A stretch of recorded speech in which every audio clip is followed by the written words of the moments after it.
Bonjour à tous et bienvenue sur la TV de Bobby. Heureux de recevoir comme invité Mbombok Benoît Bitton, originaire de l'Afrique et garant de la tradition et rite ancestral africain. Nous allons beaucoup parler de sport, de spiritualité, tenter de comprendre ce que c'est qu'un esprit sain dans un corps sain. Benoît Bitton, bonjour. Bonjour. Alors, on t'appelle aussi Mbombok. Oui. Du coup, avoir deux noms pour une même personne, est-ce possible? Oui, c'est possible. Il faut savoir diviser, c'est-à-dire il faut séparer la bonne graine de l'ivraie. Enfin, ceux qui ont des oreilles vont comprendre pourquoi. Comment préfères-tu que je t'appelle et que signifient ces deux noms pour toi? Alors, déjà, il y a deux consonances. Il y a Mbombok, d'une part, qui veut dire garant de la tradition. Parce que dans le mot Mbombok, il y a Mbok. Mbok qui veut dire l'ordre, donc l'ordre cosmique en fait. Alors, mais il faut savoir que dans chaque région, dans chaque aire géographique, la nature émet des vibrations différemment les unes des autres. Alors, dans ma tribalité et dans mon aire géographique, c'est le Mbok qui est la tradition. Mais étant entendu que la tradition, elle est une, mais la manière de l'interpréter diffère d'une région à une autre. Alors, le Mbombok est le garant donc de la tradition de ma tribalité, donc de l'aire géographique Ngorlutuba des Bassa du Cameroun. Maintenant, l'autre nom, Benoît Bitton, généralement, ça c'est une convenance sociale. Ça veut dire qu'on m'appelle Benoît Bitton à la naissance parce qu'à ma naissance, j'ai été baptisé. Voyez-vous, baptisé catholique. Alors, il fallait donc qu'on me donne un prénom qui est Benoît. Et Bitton, c'est mon patronyme. Je suis d'origine camerounaise. Est-ce que tout le monde peut prétendre devenir un Mbombok? Tout à fait. On est un Mbombok à la naissance ou on ne le deviendra jamais. Alors, c'est qui le Mbombok en fait? Le Mbombok, c'est un serviteur et non un seigneur. Vous voyez donc beaucoup de personnes pouvoir se donner à cœur joie à servir les autres. Il n'y en a pas beaucoup. En général, le conscient collectif humain aujourd'hui, dans notre développement anthropologique, l'être humain veut se faire servir et non servir. Donc le Mbombok, qui est à la naissance déjà né, ça veut dire quoi? Appartient d'abord à une lignée de Bambombok. Ça c'est d'un. Ça c'est sur le plan mystique et sur le plan spirituel. Maintenant, sur le plan social, il faut qu'il soit accepté comme tel. Il faut donc qu'il y ait une productivité ou alors une fixation de la conscience sociale de l'être ainsi dévoilé et présenté comme un serviteur. C'est en cela justement que la difficulté se pose pour pouvoir naître Mbombok ou le devenir. Mais en fait, on est Mbombok à la naissance ou on ne pourra jamais le devenir. Comment devenir un Mbombok? Mbombok, c'est d'abord, ça relève d'une filiation. Moi, je suis d'une filiation de Bitton Bega. Bega song binda tom kirbo ambo baby job no baye bangan gan barak kam bas boli ça. En fait, ça c'est mon arbre généalogique des Mbombok Mabouy. Parce qu'il faut savoir qu'il y a une différenciation dans la pratique du Mbok. Et cette différenciation relève des différents plans de manifestation sociale. Alors, le Mbok Mabouy, ça veut dire que l'herboristerie sacrée. C'est de ça que je vous ai compté tout à l'heure ma généalogie, de moi jusqu'à l'ancestralité, qui est l'ancêtre Bassa jusqu'à Ngorotouba. Pourrait-on dire que tu es un Mbombok moderne car tu prônes beaucoup le sport? Oui. Mais le sport, est-il compatible avec la spiritualité? Le sport va de pair avec la spiritualité. Sans le sport, on ne pourrait et on ne saurait avoir une vraie spiritualité. On peut avoir une spiritualité, mais pas une vraie spiritualité. Parce que si la spiritualité se limite simplement d'aller à l'église, par exemple, ou aller dans une mosquée, par exemple, ça n'en est pas véritablement une vraie.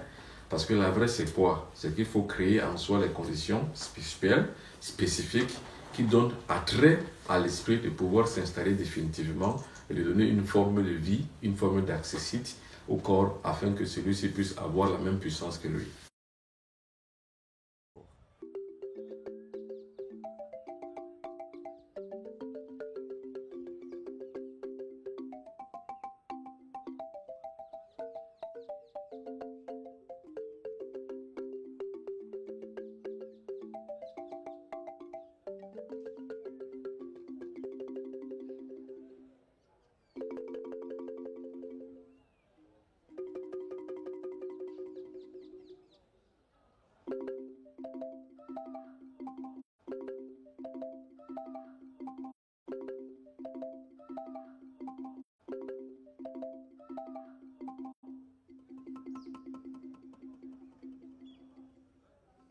Le spirituel, est-il un grand sportif?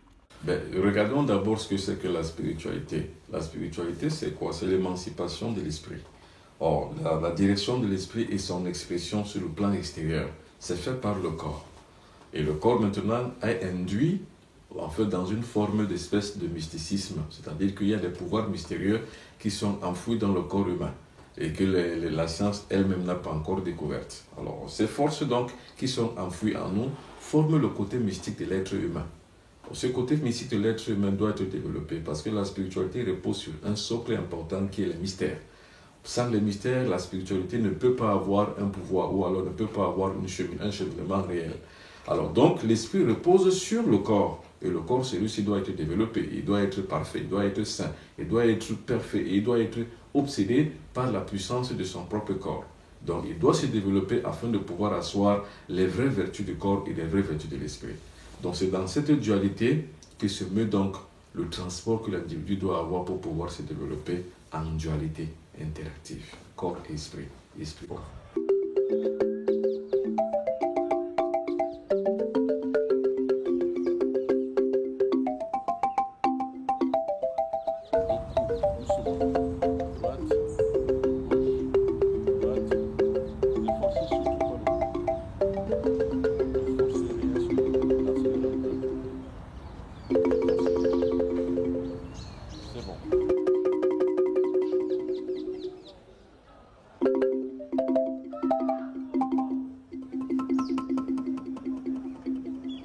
Parce que le spirituel n'est pas forcément un grand sportif, c'est un bon sportif.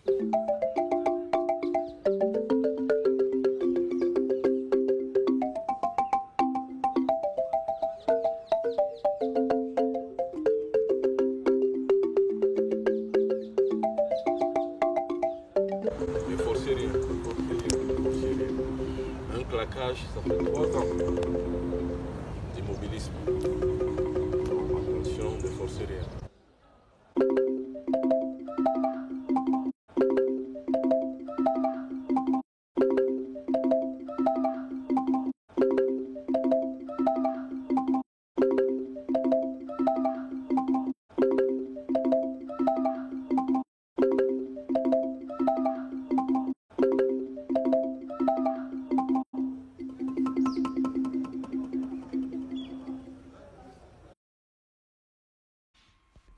Quel est l'endroit idéal pour faire le sport? En salle ou dehors? Là également, ça dépend de chacun. Le truc, c'est quoi? C'est d'avoir le modèle, le type, la méthode du sport qu'il faut utiliser pour garantir une bonne santé, pour garantir une bonne sécurité du corps. Et quand on allie à ce type, à ce modèle de sport, enfin, l'exemple type de ce que moi j'ai mis sur pied, il faut allier à une bonne alimentation et vous verrez que finalement, l'individu peut vivre vieux, rallonger le système de vie, rallonger même l'espérance de vie afin d'atteindre un bon niveau, un bon degré de développement de soi pour le temps qui lui est imparti, parce qu'il faut savoir que chacun a une mission à remplir. Alors le temps qui vous est imparti pour remplir votre mission, il faut l'amener à bien. Que veut dire un corps sain dans un esprit sain? Un esprit sain dans un corps sain, ça veut simplement dire que l'esprit qui est déjà puissant doit vivre donc dans un corps qui est puissant. Or, le corps, s'il devient puissant, ça veut dire qu'il est passé par des formes de métamorphose, par des formes de transformation ou par des formes de transmutation de mal chimique qui lui permettent d'avoir et d'accroître des capacités intérieures et intrinsèques qui deviennent de fait la puissance du corps. Alors, la puissance du corps est utile à s'allier à l'esprit qui lui est déjà puissant. Alors, vous imaginez donc un individu qui a un esprit puissant et le corps devient puissant. Qu'est-ce qu'il devient? Il devient donc un individu à puissance 2. Et ça, c'est la réalité. Et qu'on retrouve la plupart du temps en Asie. Vous verrez que les gens, plus ils prennent de l'âge en Asie, plus ils sont plus puissants. Je parle des maîtres Tao, par exemple, les maîtres Shin, les maîtres de Shaolin, les maîtres qui pratiquent le Tai Chi. Ils deviennent donc de plus en plus puissants. Parce qu'en fait, là, ils ont allié la puissance du corps et la puissance de l'esprit. C'est lui qui enfreint la loi de la santé, enfreint la loi cosmique et de fait est battu répressivement par la loi contraire, qui est la loi du karma. Donc, quand on respecte cette loi de la santé, on arrive véritablement à avoir une bonne santé de fer. Ou alors, si on ne l'avait pas, à créer donc des conditions dans son corps pour l'être. Le McDo, KFC, tous ces trucs-là, il faut bannir. Non, on ne peut pas le dire parce qu'il y a des enjeux mercantilistes, économiques et commerciaux derrière. On ne peut donc pas prononcer ces mots en disant qu'il faut mettre derrière. Non, il faut simplement créer une bonne carte diététique, c'est-à-dire savoir comment manger.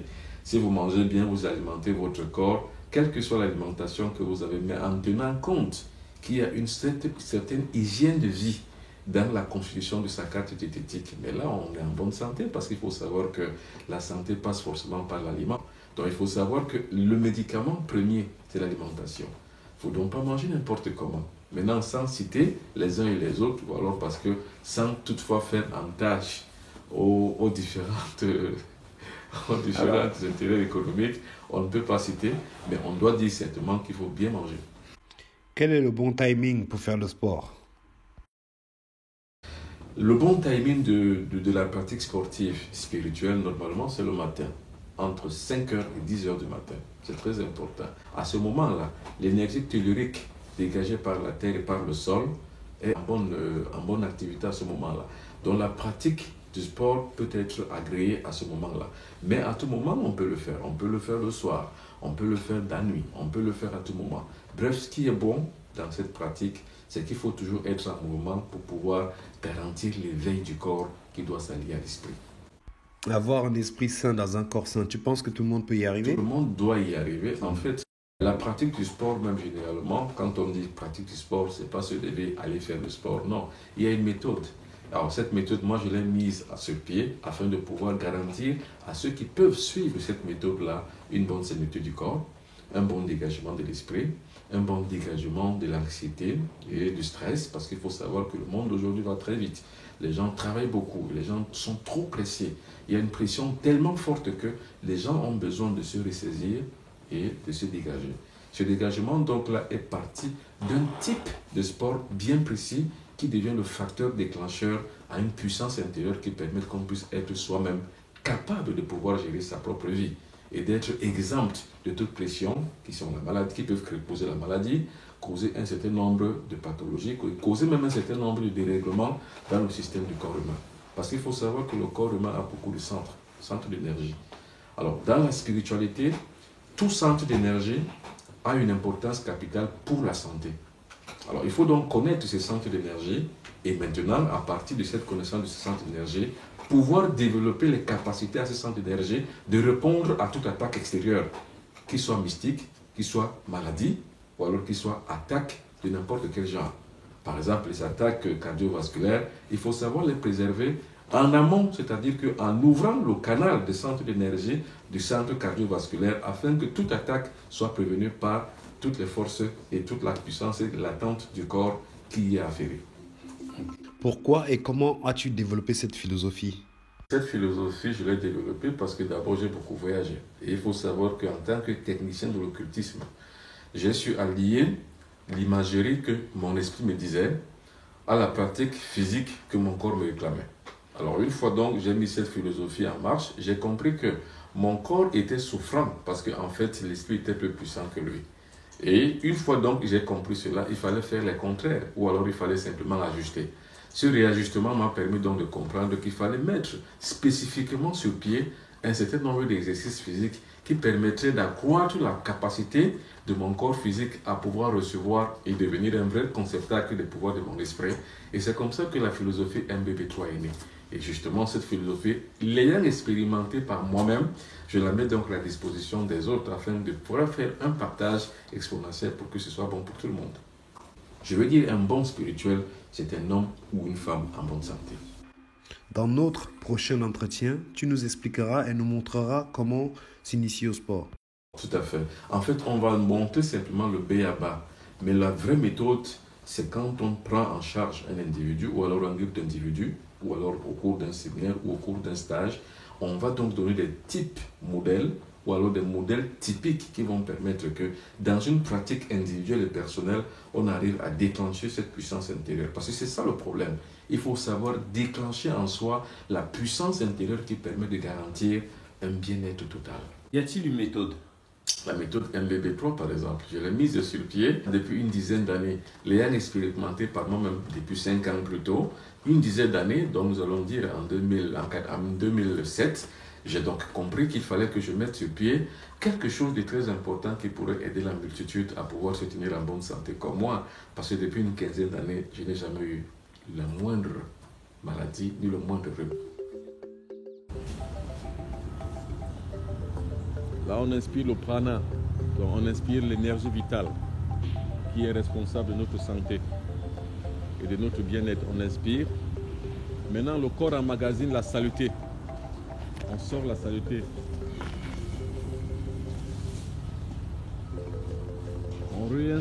On réinspire encore l'énergie vitale. On va devant. On expire par la bouche. Imaginez qu'en respirant ou bien en expirant par la bouche, vous ressortez de la fumée noire qui est dans votre corps en fait. Que signifie MBB3? Le MBB3, ça veut dire Mbombok, M, Mbombok, BB, Benoît Biton. Et le 3, ça veut dire que cette méthode concerne les 3 conceptacles de notre corps, donc les 3 corps de manifestation de notre corps. Le corps physique, le corps émotionnel et le corps mental. Ça veut dire quoi? Ça veut dire que la transmutation concerne les 3 corps en fait. Et le conditionnement concerne également les 3 corps. Parce que l'individu doit être fort, puissant, dans l'activité qu'il exerce. Par exemple, si vous êtes par exemple maçon, vous devez être fort. Si vous êtes étudiant, par exemple, vous devez être fort par l'esprit, donc par le plan mental, sur le plan émotionnel et sur le plan physique. Alors c'est l'alliage des 3 qui forment donc ce qu'on pourrait appeler les 3 corps de manifestation de l'extérieur, de l'esprit. Comment se développe la méthode MBB3? La méthode MBB3, généralement, c'est par les stages. Mais ça, je réserve ça pour les prochaines publications pour que nous puissions comprendre. Mais déjà, regardez quelques extraits que je démontre en faisant un sport typique, atypique même, j'allais dire, mais un sport qui est lié véritablement à l'émancipation de l'esprit, que l'esprit a besoin, parce qu'il faut savoir que sans cet équilibre corps-esprit, le corps va à la déchéance, à la décrépitude, et c'est ça qui cause la plupart du temps des morts incertaines et non souhaitées. Merci. C'est moi qui vous remercie.